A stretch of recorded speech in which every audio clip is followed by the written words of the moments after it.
Hello, my name is Father Bill Lytle, and I'm Director of Christian Formation at St. George's Episcopal Church in Clifton Park, New York.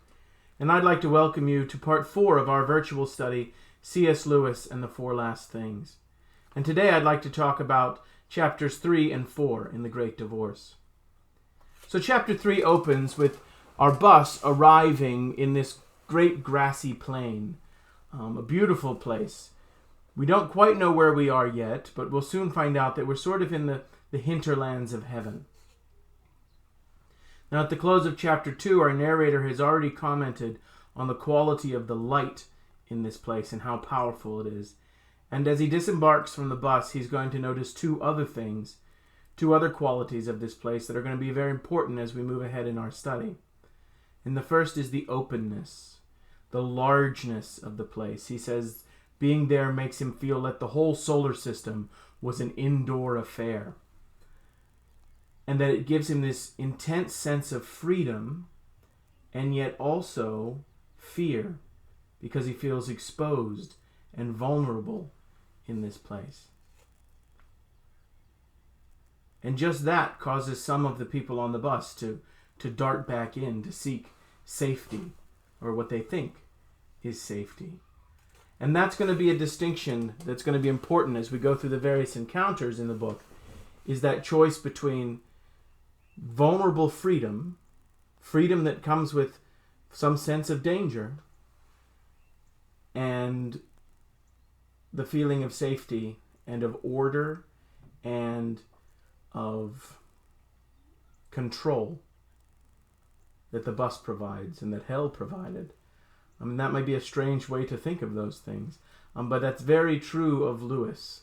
You may think of his portrayal of Jesus as Aslan, who is good but not safe.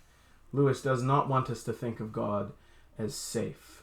He provides freedom, but it's a freedom that comes at the cost of exposure and vulnerability. The second thing that he notices is the solidness of the place.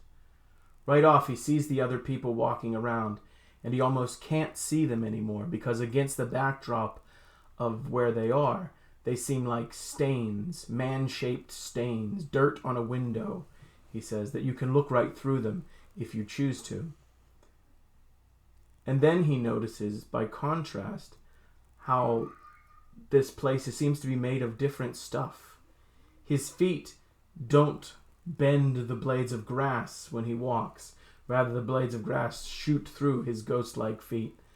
He tries to pluck a daisy, and the stem is like diamonds. He tries to pick up a leaf, and he feels it feels like a sack of coal. That this heaven is made out of solider stuff than hell, definitely, and even than earth.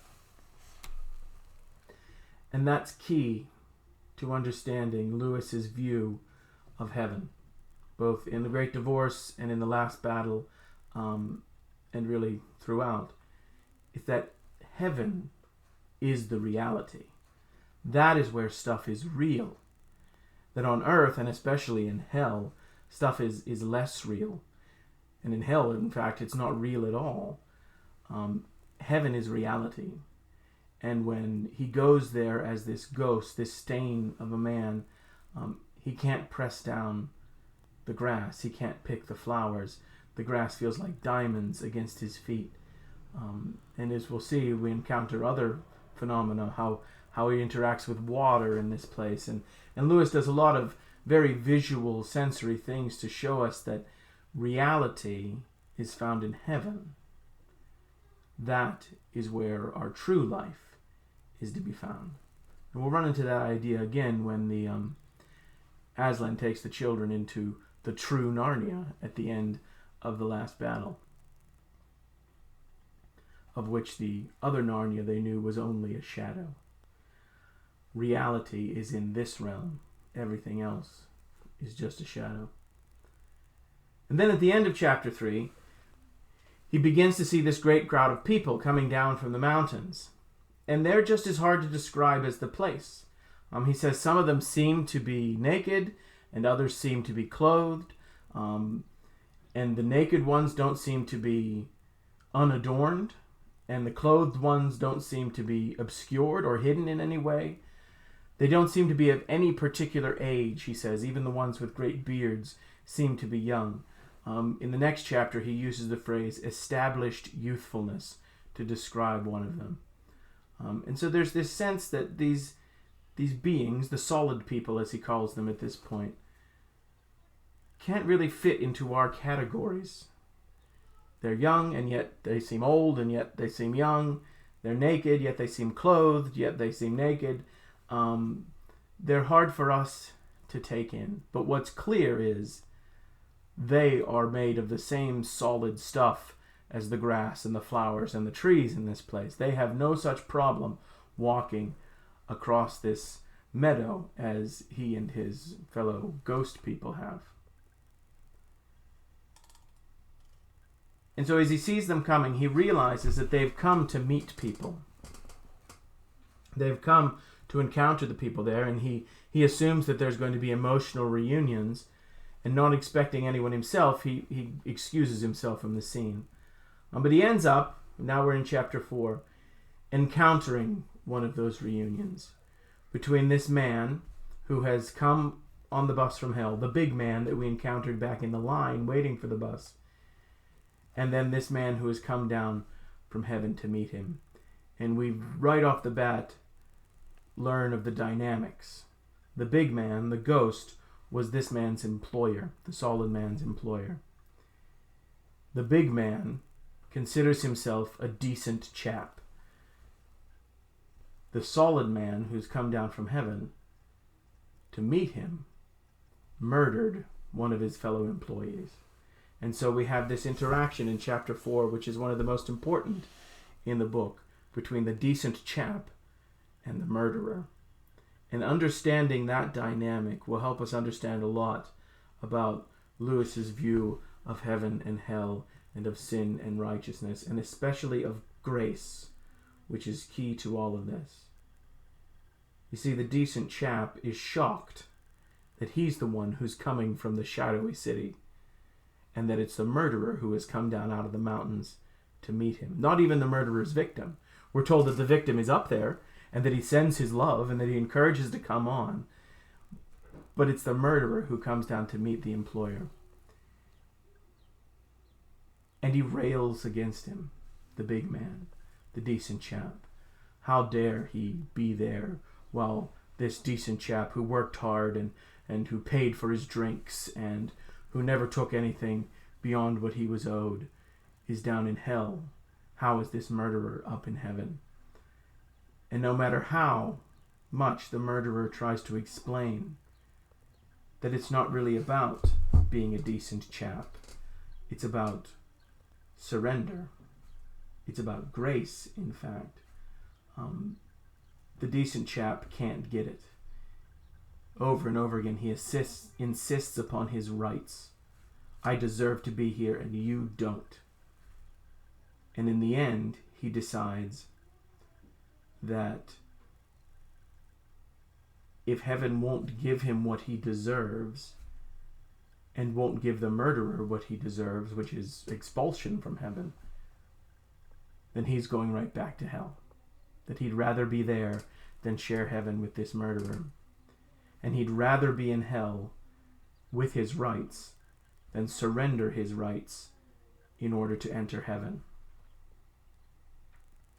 You see, the murderer keeps trying to convince him it's not about what you deserve.